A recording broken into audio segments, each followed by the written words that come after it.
Assalamualaikum warahmatullahi wabarakatuh. Perkenalkan, kami dari kelompok 1. Di sini kami akan menjelaskan tentang materi medan listrik yang terdapat pada PPT nomor 18 hingga 20. Sebelum itu, izinkan kami memperkenalkan diri. Perkenalkan, nama saya Agung Pratama dari kelas 1 LKB dengan NPM 0032532 dan teman saya. Perkenalkan, nama saya Ahmad Robert dari kelas 1 LKB dengan NPM 0032533. Di sini saya akan menjelaskan PPT slide ke-18 dengan medan listrik. Medan listrik adalah ruang di sekitar muatan yang listriknya yang masih dipengaruhi gaya listrik. Jika dilihat dari gambar tersebut, muatan Q kecil didekatkan ke muatan Q besar akan merasakan gaya, yang berarti Q kecil berada dalam medan listrik Q besar. Arah medan listrik keluar dari muatan positif yang menuju ke muatan negatif.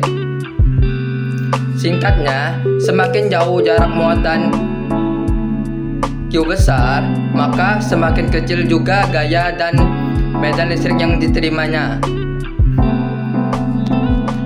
Baik, selanjutnya saya akan menjelaskan tentang PPT yang terdapat pada halaman 19 yang berjudul garis-garis gaya listrik.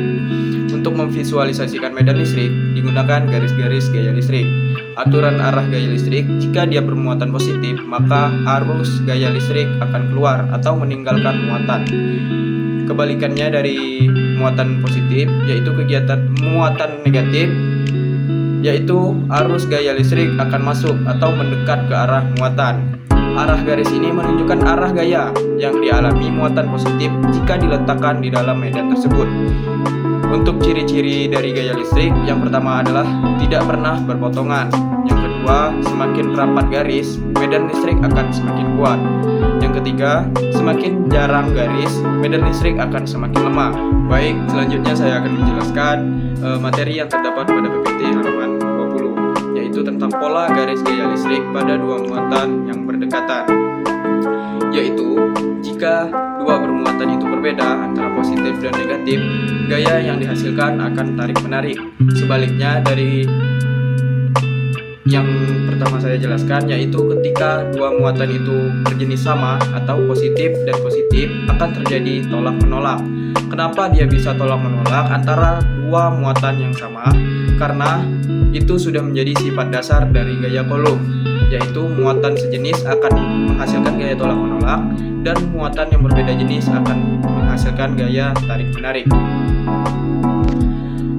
Sekian penjelasan ulang tentang materi medan listrik dari kelompok kami. Kami ucapkan terima kasih. Wabillahi taufiq wal hidayah. Wassalamualaikum warahmatullahi wabarakatuh.